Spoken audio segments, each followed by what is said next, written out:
Welcome back. Once again, we are in another topic of the breakfast show, and now let's dive into the civilization of our pharaohs. And today it's time to go deeper into the step pyramid of Zoser. Why it was a step pyramid, why in the first place the pharaohs chose this pyramid shape to be their tombs, how we are going all the time to discover a day after the other more secrets when it comes to the monuments of the pharaohs and especially of the pyramids today, and with the step pyramid of Zoser as an example of this civilization and of those secrets. All these questions and more we are going to discuss with an expert, our dear guest live here in the studio, Mr. Yasser Kamel, who is a tour guide, a blogger and an author. Thank you very much for being with us, sir. Thank you too. Good morning. Pleased to be with you and to join your company. Most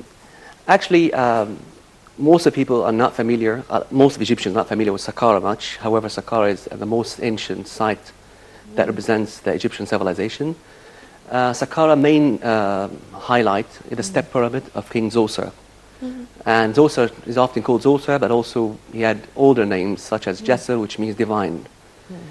The step pyramid was constructed and designed by a genius architect called Imhotep. And I always tell people I lead in my tours and guide that if you have to memorize one certain name out of ancient Egypt, it should be Imhotep. His name actually means peacefully coming. Imhotep? Imhotep. I-M-H-O-T-P. Imhotep, the genius architect, lived in 2700 BC, the third dynasty, and he was the first official in the palace of Zoser, king of Egypt. The first architect designed the oldest structure in stone ever. And his techniques were unique. He never used mortar or any adhesive materials to join stones with each other. He used interlocking stones. So he made the step pyramid what in a way could resemble very much Lego, if you buy a child a Lego. Yeah. But actually the step pyramid is much more complicated because it's 3D, three-dimensional. So Lego could be two-dimensional, like, 300 pieces. But pyramids like step pyramid would have millions of stones. Imhotep seems to be the first person to think of using stone worldwide. I mean, for history of mankind, only one thought of this. He was a multi-talented person. He was a poet. A poet and a priest. Exactly, a high priest, the main scientist of a physician, I mean. Exactly, he was a physician as well as the main scientist for the oldest university ever to exist, the University of Heliopolis. Of course. Yun. And his descendants and disciples, including the ones made the pyramids of Giza, the best way to show his genius. I'm sorry for the interruption, sir, but does Imhotep has other names? Like Hem-Inu? Hem-Inu is actually one of his students. Okay. It's not him. Yeah. Hem-Inu, it's nice to, great information. Imhotep is actually... I'm trying. That's wonderful. Imhotep had educated classes of priests and scientists to bear his own concepts and transfer his knowledge. And it sounds like Imhotep made...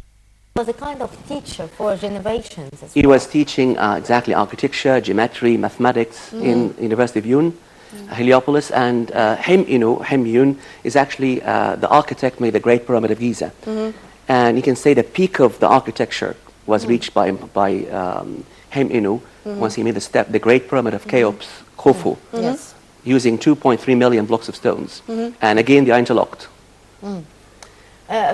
Mr. Kamel, how do you explain the fact that you have just said at the beginning of what you have said, that although Saqqara is one of the oldest places in Egypt, it has beautiful and important sites to be seen, yet it's not very familiar and not very well visited by Egyptians as well.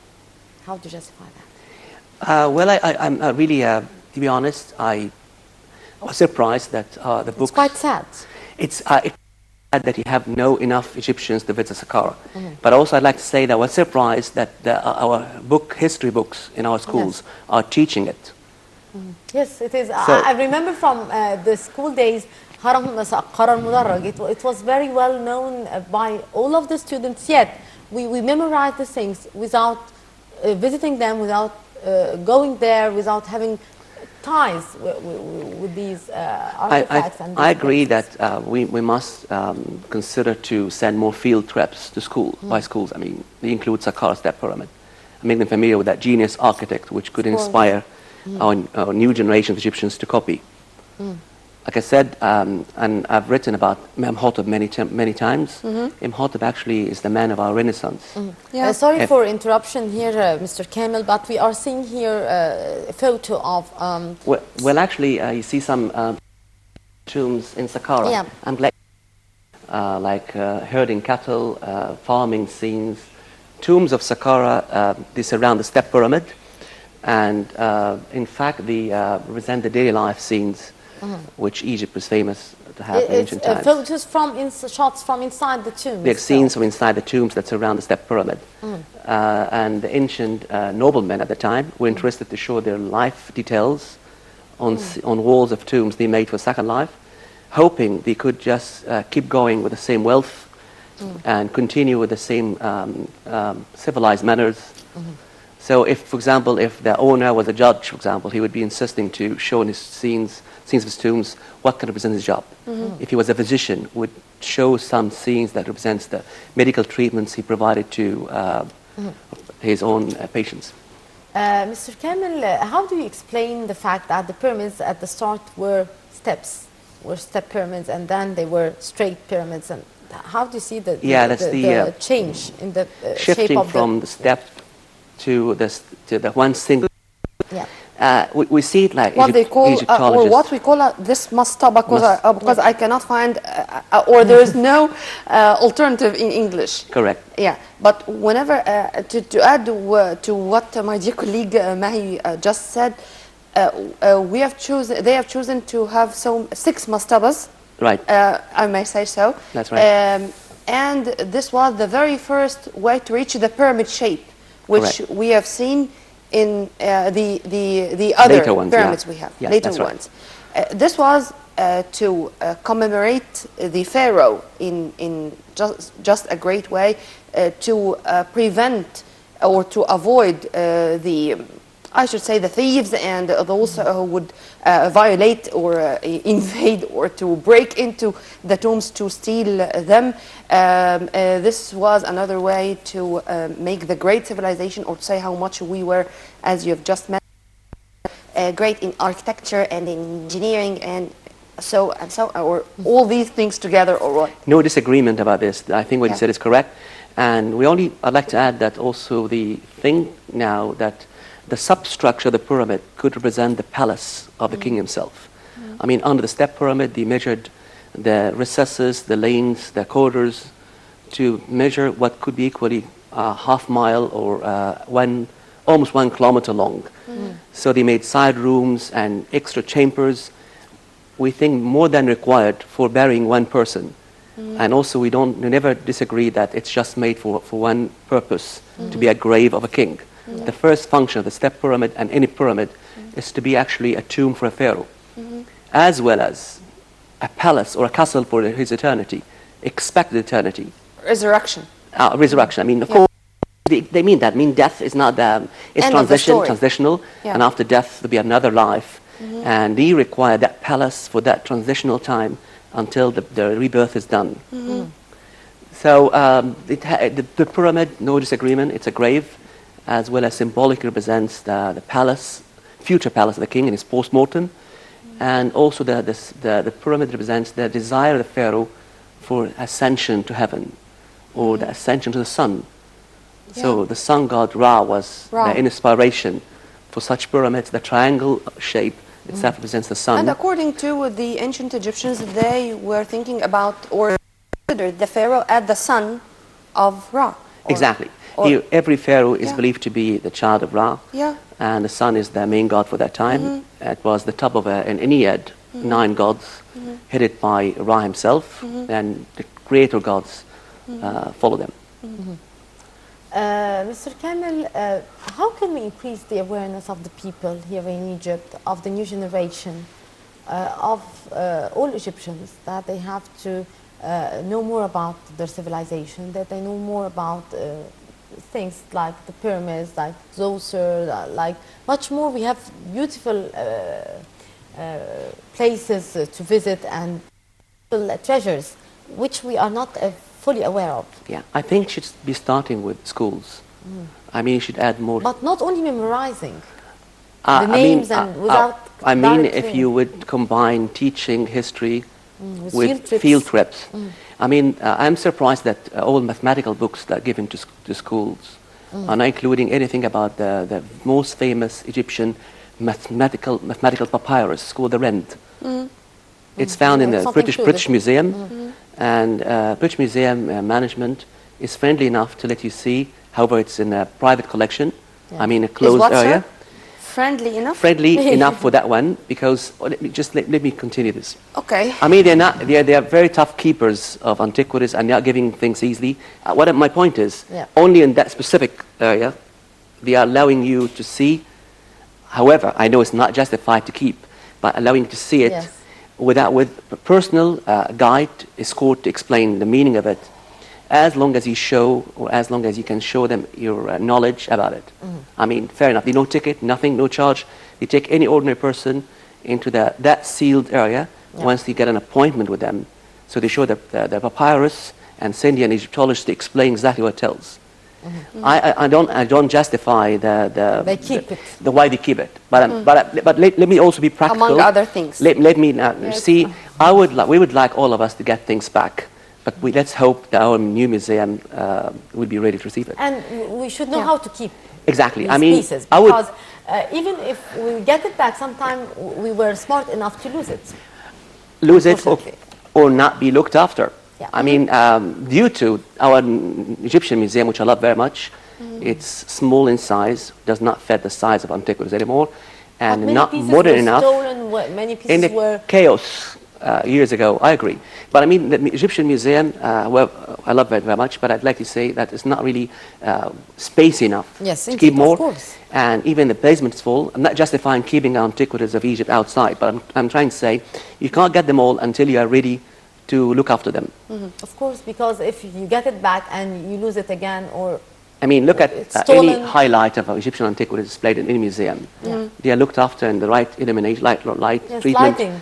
Exactly. You would see, I mean, and a lot of museums, even they don't charge money to take you there. Yep, and it's all the time the most important part, or the most important partition. The Egyptian partition Very- is the most important very one. true. I myself went to the Hermitage in Moscow, and it was amazing, and I had such contradictory feelings when I was there. Should I be that proud of being Egyptian and to find all those people coming in specific for this partition, or should I be that sad because all these artifacts and all those monuments were stolen from Egypt and now being in another side of the world? but what they I would say. displayed, how they display, Nermeen, the You artifacts know, it was and great. the pieces. It was great, and I was the first feel sense proud. was the prevailing. You're Great, proud and jealous because they are not displayed the same way at your country. but where all these particles or all these statues were taken from Egypt with our own official legal way, or No. were they all stolen? They were smuggled. They were smart. Sold, Yes. smuggled, and Yeah. unfortunately you were given even invoices at the time. But let's return Yeah. back, sir, to that rent, if you don't mind. Yep. No, let's No, but- return back to the main issue of today, Sure. because I really want to know why Zoser or why the other pharaohs have chosen this particular area or the plateau of Giza for building those pyramids. Well, they definitely considered remoteness. I mean, they were seeking an area that's far and not reachable for locals, and way far from the regular Nile flood or the inundation flood.